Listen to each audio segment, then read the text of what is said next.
This is the code name for an operation by NATO countries in the Baltic Sea. NATO ships are to protect underwater infrastructure that has recently been sabotaged by Russian and Chinese ships. At the same time, NATO's Secretary General has called for an increase in defence spending from 2 to 3.7% of GDP. But experts say numbers alone are not enough.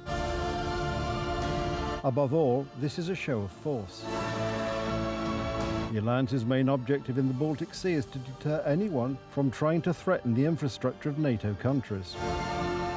Ship captains must understand that potential threats to our infrastructure will have consequences, including possible boarding, impounding and arrest.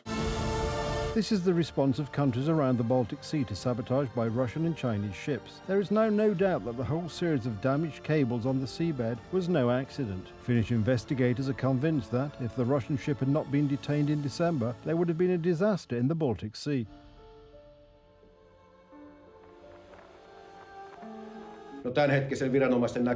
According to the authorities' current understanding, there was an immediate risk that other cables and gas pipes could have been damaged, and so intervention on the ship was necessary. There were other underwater installations in the vicinity.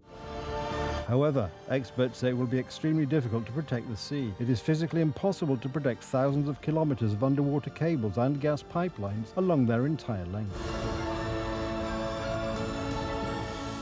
The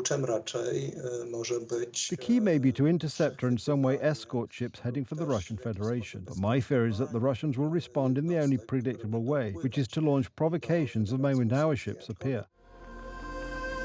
In the face of Moscow's confrontational attitude towards the West, NATO's Secretary General has just called for a review of planned arms spending. NATO allies have certainly increased defence spending. 2/3 are now spending at least 2% of GDP on defence. And that's good, and I very much welcome their efforts. But to be honest, 2% is not nearly enough. To stay safe in the years to come, allies will need to spend considerably more than 2%. The NATO headquarters says 3.7%. The President-elect of the United States, Donald Trump, is talking about 5%. For many countries, that is an unacceptable price to pay. 5% in Deutschland würden bedeuten, 5% in Germany would mean about 40% of the federal budget, 40% of the entire federal budget. I don't know which country could afford that. So it is not a question of percentages. It is a question of whether NATO's capability goals, the ones that have been defined, should be met. It is not just a question of money, but also of efficiency and credibility. The Americans have good reason to want more defense spending from Europe. After all, for decades, they have been pumping trillions of dollars into their sphere of influence in the old continent, whose leaders have at the same time been becoming increasingly dependent on Moscow's energy.